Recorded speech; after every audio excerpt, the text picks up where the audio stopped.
একবার যদি খাসির মাংসের ঝোল এইভাবে বানিয়ে খান না, তাহলে কিন্তু শুধু ঝোল দিয়েই ভাত খাওয়া হয়ে যাবে, বিশ্বাস করুন। তো এখানে 750 মাংস নিয়েছিলাম, খাসির মাংস।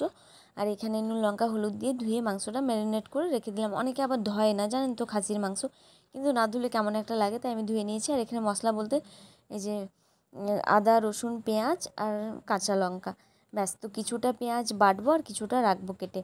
তো এখানে বেটে নিয়েছি মশলা, এই যে দিদিকে বললাম একটু মশলাটা বেটে দিতে, তো আদা বেটে দিয়েছে, রসুন বেটে দিয়েছে, আর এই যে কুচিয়ে রেখেছে এই পেঁয়াজটা, ব্যাস। এখানে আলুগুলো দিয়ে দিয়েছি। তো যেহেতু ঝোল হবে, তো ব্যাস আলুগুলো ভাজা হয়ে গেছে, লাল লাল করে তুলে নিলাম। এবার গোটা গরম মশলা দিয়ে দিয়েছিলাম তেলের মধ্যে, তারপরে দিলাম পেঁয়াজ লঙ্কা। এটা একটু কিছুক্ষণ ভাজা হয়ে যাওয়ার পর পেঁয়াজটা, তারপর আদা রসুনটা দিয়ে দিলাম।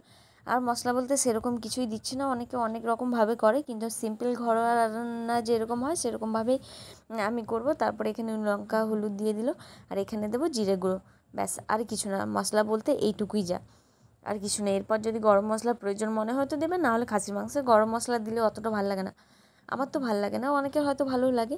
তো তারপরে এখানে মাংসটা দিয়ে দিলাম, কিছুক্ষণ কিন্তু ভালোই মানে ভালোভাবে নাড়াচাড়া করতে হবে, কষানোটা যেন ভালো হয়, না হলে তো ওই যে মশলাটা না কষলেও যেরকম মানে গন্ধ ছাড়ছ কাঁচা কাঁচা, তো কষানোর সময় ভালো করে কষিয়ে নিতে হবে। তারপর জল দিয়ে দেওয়ার পর এই যে হয়ে গেছে আমার মাটন রান্না করা। তো এরকমভাবে রান্না করে অবশ্যই দেখবেন, কিন্তু দারুণ টেস্ট হয়েছিল খেতে। আর খাসির মাংস বলে কথা, ঝোল দিয়ে তো ভাত খাওয়া হয়ে যাবে, তাই না বলুন?